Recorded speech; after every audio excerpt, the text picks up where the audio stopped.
कुसुम सुबह सुबह किसी काम से कहीं जा रही थी। तभी उसकी नजर पास के पेड़ के नीचे रखी एक लाल पोटली पर पड़ी। उसे थोड़ी हैरानी हुई कि इतनी सुबह कोई ये पोटली यहाँ क्यों रख कर गया होगा। अरे, ये पोटली किसकी होगी? इसमें आखिर है क्या? कुसुम मन में जिज्ञासा लिए हुए पोटली को खोलती है, लेकिन जैसे ही पोटली खोलती है उसके चेहरे का रंग उड़ जाता है, क्योंकि पोटली के अंदर कुछ ज्वेलरी और एक खून से सना चाकू था। चाकू और ये खून! हे राम, ये जेवर कहाँ से आ गए? अब क्या करूं? पर ये आया कहाँ से? तभी रमा वहाँ आती है। अरे कुसुम, इतनी सुबह सुबह क्या ढूंढ रही हो? अरे रमा, देख तो ये क्या है? चाकू पे खून लगा है और ये जेवर है।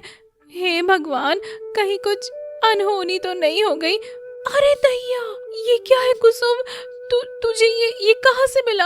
रमा, मैंने तो बस ये पोटली यहीं पर पड़ी देखी थी और उसे उठा लिया। दोनों थोड़ी देर बात करते हुए तय करते हैं कि उन्हें ये सब पंचायत में सरपंच जी के सामने रखना चाहिए। फिर दोनों पंचायत भवन की तरफ चलने लगते हैं। जैसे ही कुसुम पंचायत भवन के अंदर आती है, वह देखती है कि वहाँ पहले से ही सरपंच जी और गांव के कुछ लोग किसी मुद्दे पर गंभीर चर्चा कर रहे होते हैं।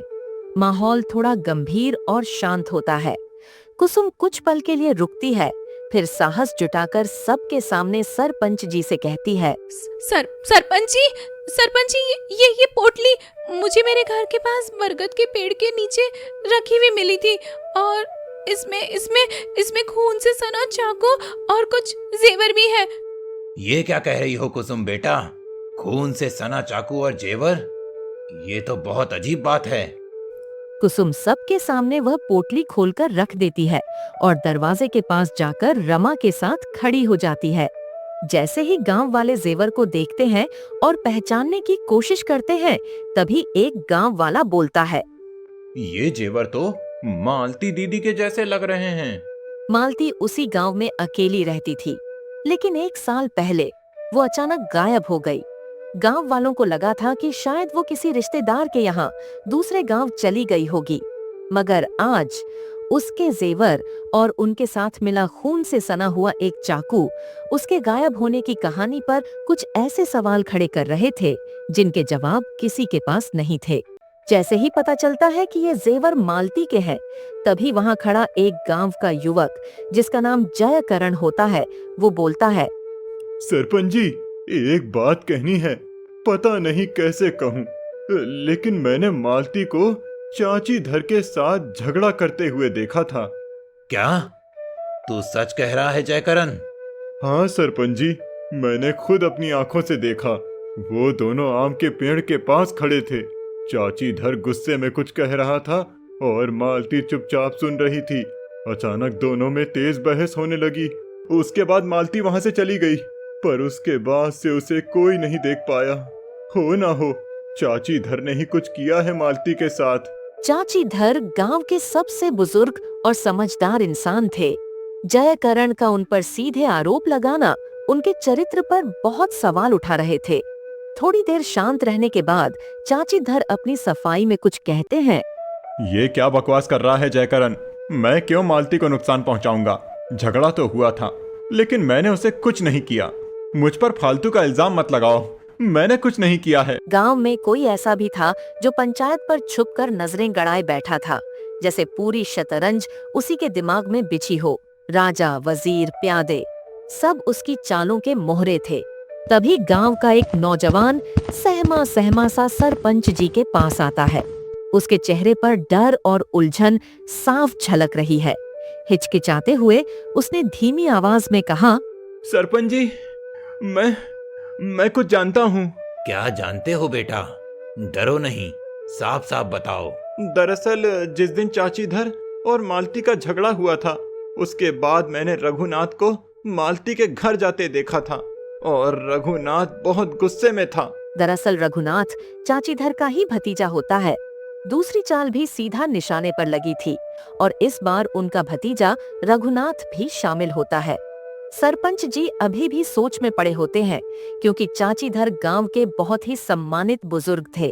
तभी सरपंच जी को एक विचार आता है और वो रघुनाथ से अकेले में पंचायत में मिलना चाहते हैं। तो रघुनाथ को बुलाया जाता है।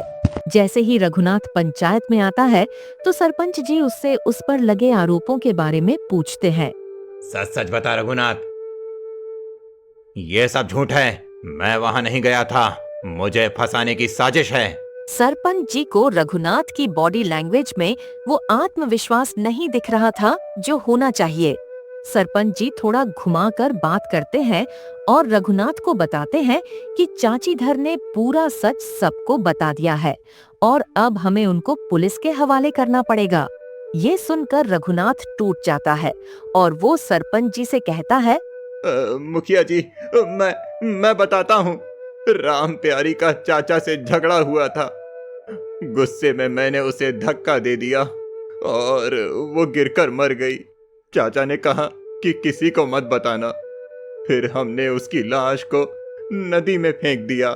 रघुनाथ का इकबाल जुर्म सुनकर सरपंच जी हैरान रह जाते हैं, क्योंकि उन्हें चाचीधर जैसे सम्मानित बुजुर्ग से ऐसी उम्मीद नहीं थी।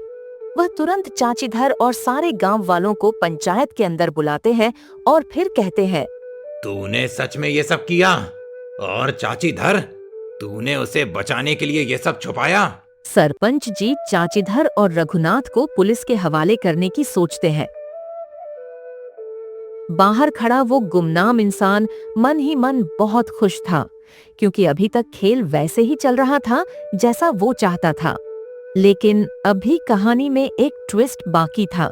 जैसे ही गांव वालों को पता चलता है कि रघुनाथ ने मालती को 1 साल पहले मारकर नदी में फेंक दिया था, तभी कुसुम आगे आती है और कहती है, अगर रघुनाथ और चाचीधर ने मालती को 1 साल पहले नदी में फेंक दिया था, तो फिर चाकू पर खून कहाँ से आया?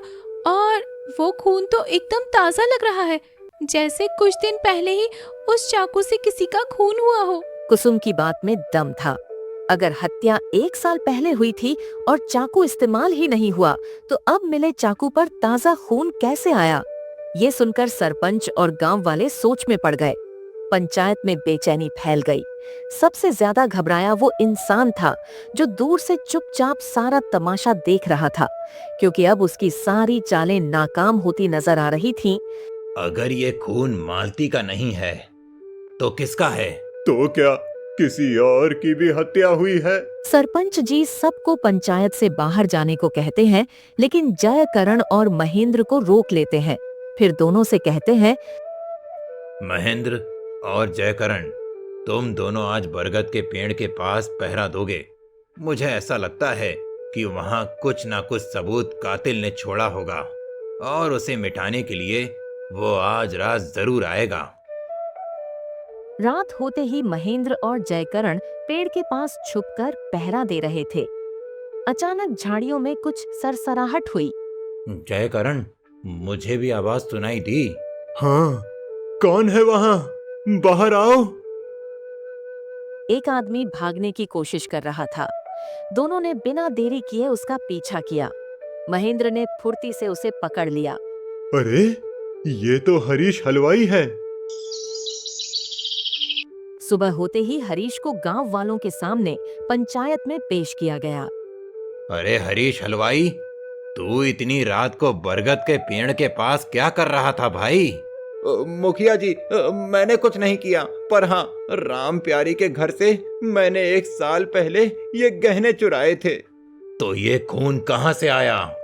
मैंने कुछ नहीं किया सरपंच जी। मैं इस चाकू और खून के बारे में कुछ नहीं जानता और ये भी नहीं पता कि ये जेवर और चाकू बरगद के पेड़ के पास कैसे पहुँचे। अरे, हलवाई चोरी कर सकता है, ये तो सोचा भी नहीं था। पर खून का क्या? कहीं ये सच में कातिल तो नहीं?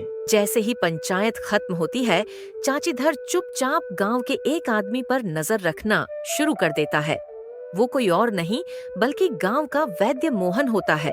कुछ देर बाद चाचीधर देखता है कि मोहन थाने के पास एक अजनबी से मुलाकात करता है। चाचीधर दबे पांव पीछे पीछे जाता है और एक पेड़ की आड़ में छिपकर दोनों की बातचीत सुनने की कोशिश करने लगता है। लाश मालती की ही है, ये अब पूरी तरह कंफर्म हो गया है। अगर रघुनाथ ने जल्द ही मालती की हत्या का इल्जाम अपने सिर नहीं लिया तो समझ लो बचना नामुमकिन होगा मोहन। रघुनाथ तो पूरा इल्जाम अपने ऊपर ले चुका था। सब कुछ हमारे हिसाब से चल रहा था, लेकिन वो कुसुम बीच में टांग अड़ा गई। सब कुछ चौपट कर दिया उस लड़की ने। ये सब सुनना चाचीधर के लिए किसी झटके से कम नहीं था। अब सारी तस्वीर साफ हो चुकी थी। वो समझ गया था कि पर्दे के पीछे से ये खेल कौन चला रहा था। बिना देर किए चाचीधर सरपंच जी के घर जाता है और उन्हें पंचायत घर में तुरंत अर्जेंट मीटिंग करने के लिए बोलता है। सारे गांव वाले पंचायत में उपस्थित होते हैं और साथ ही साथ वैद्य मोहन को भी इस बार मीटिंग में बुलाया जाता है। सरपंच जी चाचीधर से पूछते हैं कि उसने सबको अर्जेंटली क्यों बुलाया है। सच्चाई यह है कि मालती की हत्या की साजिश किसी और ने रची थी। हम तो सिर्फ मोहरे थे। साफ साफ बोल चाचीधर, ये कोई और कौन है? सच सामने आना ही चाहिए सरपंच जी, लेकिन यह मामला इतना सीधा नहीं है। असली कातिल वैद्य मोहन है। ये सब क्या कह रहा है? सबूत क्या है तेरे पास? चाचीधर पूरे गांव वालों को सब कुछ बताता है जो उसने आज देखा और सुना था। क्या बकवास कर रहा है चाचीधर? तू मुझे फंसाने की कोशिश कर रहा है। मोहन, झूठ से कुछ नहीं होगा। सच ये है कि तूने ही मालती की हत्या की थी। नहीं नहीं, ये झूठ है। मैंने कुछ नहीं किया। तुम मुझ पर झूठा इल्जाम लगा रहे हो। अब तो सच बोल दे मोहन। वैसे भी अगर इसकी जांच हुई तो सच तो सामने आ ही जाएगा, क्योंकि लाश तो पुलिस को मिल चुकी है और तेरे फिंगरप्रिंट भी मालती के गले पर होंगे। अंततः मोहन टूट जाता है और अपना गुनाह कबूल कर लेता है।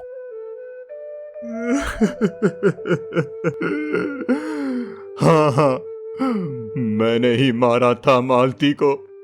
उसने मेरे भाई की हत्या का राज जान लिया था। अगर वो सच सबके सामने लाती तो मेरी सारी इज्जत मिट्टी में मिल जाती। मैंने सोचा था कि रघुनाथ पर इल्जाम लगाकर मैं बच जाऊंगा। तो तूने अपनी सच्चाई छिपाने के लिए एक मासूम की जान ले ली और फिर रघुनाथ को फंसाने के लिए ये चाल चली।